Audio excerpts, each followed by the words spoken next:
Okay, so one of my dating stories. Years ago, I was talking to a girl on Bumble, and we caught up for a date, and it was really nice. We had a nice time, shared a kiss at the end of the date. It was really sweet, and I had a good feeling about it.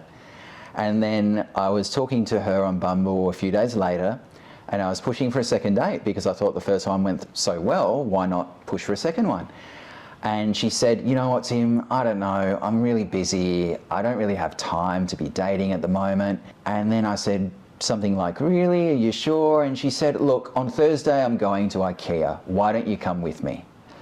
So I said, yeah, sure, okay, we can go to IKEA, sounds good. And she said, yeah, we can go to IKEA and we can hang out in the display kitchen and we can have a fake domestic and scare all of the other customers.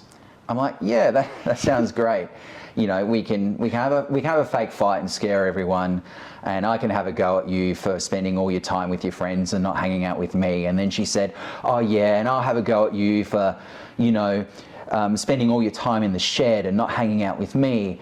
And then I'll have a go at you for leaving your dishes everywhere. And I'll have a go at you for, I don't know, not doing the laundry. And then I said, and I'll pick up an IKEA vase and throw it up the wall. And she turned around and said, well, that's domestic violence adjacent, isn't it?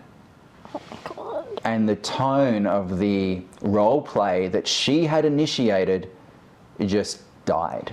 In seconds, it had flipped. She did a 180 and accused me of being okay with domestic violence.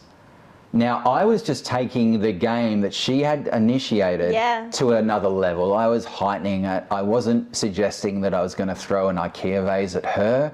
I said something along the lines of, oh, and I'll chuck vases at walls and we'll turn it into a big spectacle. It's a joke. Also, it probably wasn't going to happen, right? Like, it's just a funny freaking joke. You're just bantering at that point. We were just playing, and she knew that, and she turned it against me. Now, I was really shocked and hurt. You know, I've just been accused of liking domestic violence or something, which I'm dead against, by the way. Needless to say, a second date didn't happen. Now, I've had a lot of time to reflect on this, and I think the situation was simply, she doesn't really like me that much. Yeah, she was just looking for an out. She was looking for an out. How can I get rid of this guy? Oh, here's an opportunity. I'm going to hit him with that.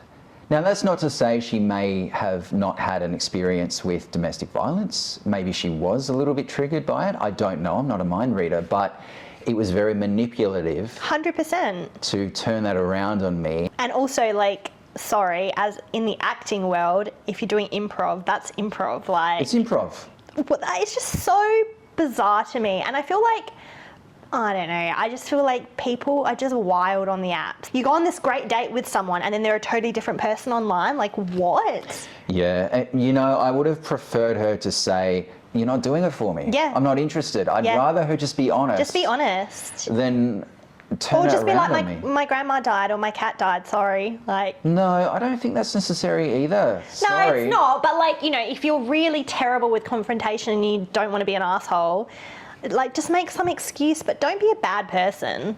Yeah, it was quite hurtful, actually. I think the moral of the story here is to pick a better person to role play with next time. Definitely.